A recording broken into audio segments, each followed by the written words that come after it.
Hello and welcome to Catalan News. The December 21st election is taking shape. 3 pro-independence parties, 3 unionists and 1 in between will face off against each other. While the main parties in favour of independence are now very unlikely to run in a coalition, they are expected to include ministers of the deposed government in jail or in Belgium.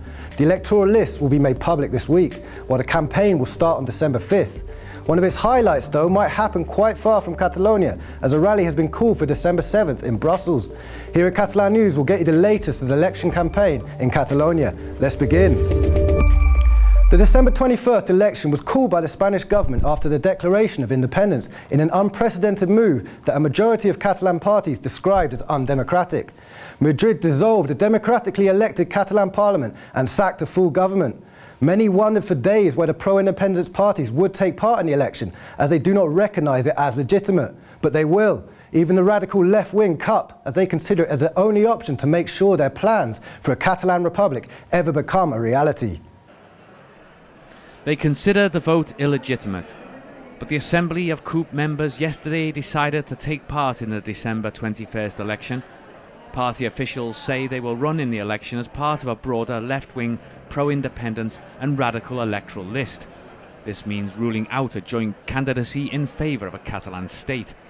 It is now clear that each of the 3 pro-independence parties will run on their own, yet all of them aim to be part of a broader ticket.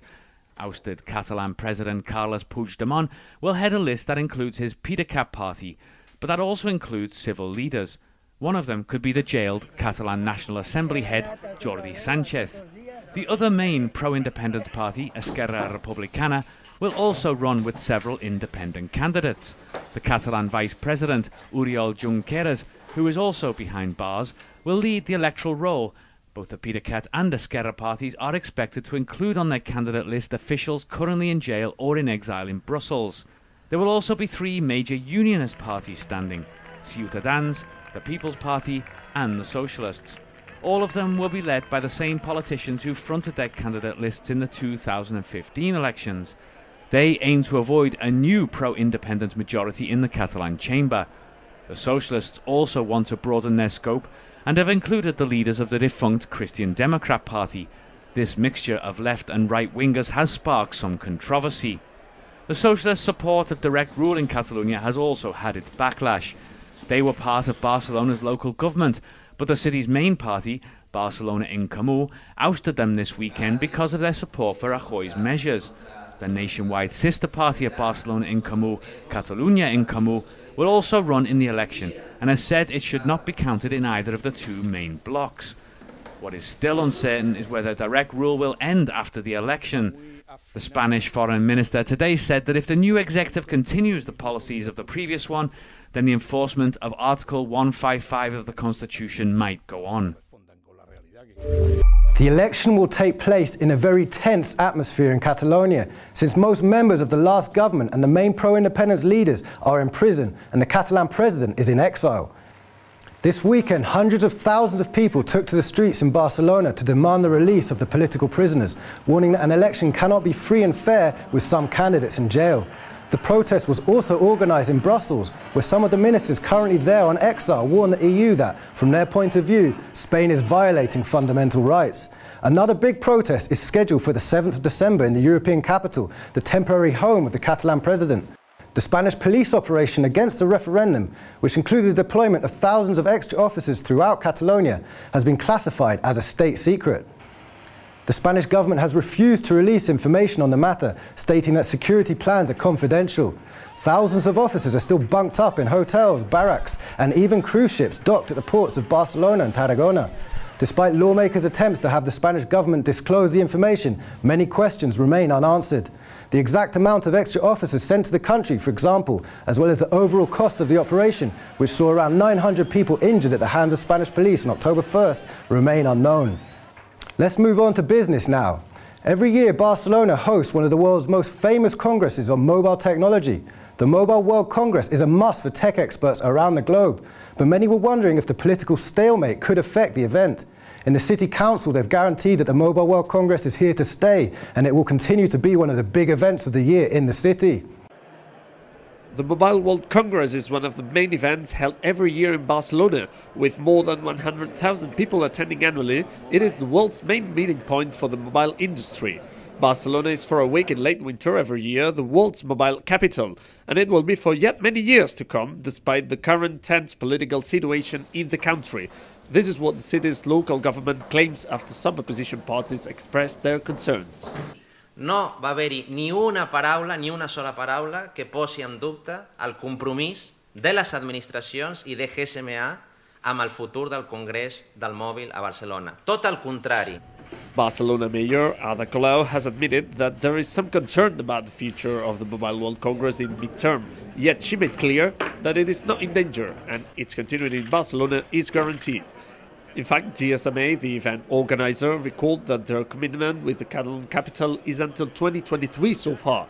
The company has said that it is monitoring the events in Catalonia and Spain, but has made no move towards changing the first location. Yet some opposition parties in Barcelona have called Colau for action in order to make sure that the fair stays in the city. The unionist People's Party and Ciudadanos said that the political instability is damaging the local economy. In fact, as well as the political situation in Catalonia, the collapse of Barcelona's local government has also given some uncertainty in the city. Salvador Dali is one of the most famous and universal Catalan artists. He was born in Figueres, a town in the north of the country. In his early years, he already displayed a natural talent for art. Back then, his muse was his sister, Ana Maria. A portrait of his young sister was, for many years, considered lost, until it suddenly emerged in an auction in London. Now you can see it with your own eyes. The Dali Museum is showing an early Salvador Dali painting not seen in public for 92 years. Figure in profile, an oil-on cardboard painting that surrealist artist Dali painted when still an apprentice is on show for the first time since 1925 at the Dali Museum in Figueres. Figure in profile features Dali's sister, Ana Maria, his main model before his wife Gala came into his life. It shows the painter's sister seated at a window contemplating the landscape of Cadaqués in northern Catalonia. The painting already shows the fusion between tradition and avant-garde that would become a trademark of Dali's work. The portrait is displayed alongside other artworks as the exhibition aims to recreate Dali's first solo display when he was still a young unknown artist. Aquí trobem moltes referències, trobem el cubisme, però també el purisme, la pintura metafísica italiana, el noucentisme, el corrent mediterrani.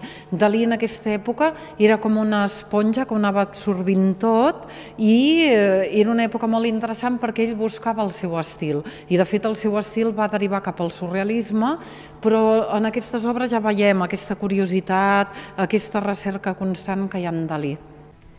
In 1925, Dali was still an unknown artist. That same year, pharmacist and Dali family friend Joaquim Cusí acquired the painting and it has never appeared in public since.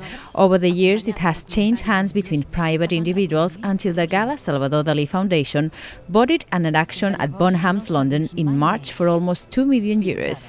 The portrait has never been shown in Figueres in northern Catalonia, where the Dali Museum is located. Figure in profile can be seen until the end of 2018. The French writer Emmanuel Carrera was in Barcelona today to present his latest collection of articles entitled "It's Convenient to Have a Place to Go." The presentation took place at Gaudi's famous La Pedrera building in the centre of the Catalan capital. Carrera explained to reporters that for him, journalism is a literary work just like any other. The book covers a wide range of subject matter, ranging from articles on writers such as Philip K. Dick and H.P. Lovecraft to travel pieces recounting trips to Romania in search of Dracula's footprints and Sri Lanka after a tsunami, as well as everything in between. Winter is coming. Temperatures have fallen and it has even begun to snow in some parts of Catalonia. We leave you now with some images of a town in the Pyrenees Mountains where Jack Frost has already left his mark. Wrap up warm and see you tomorrow.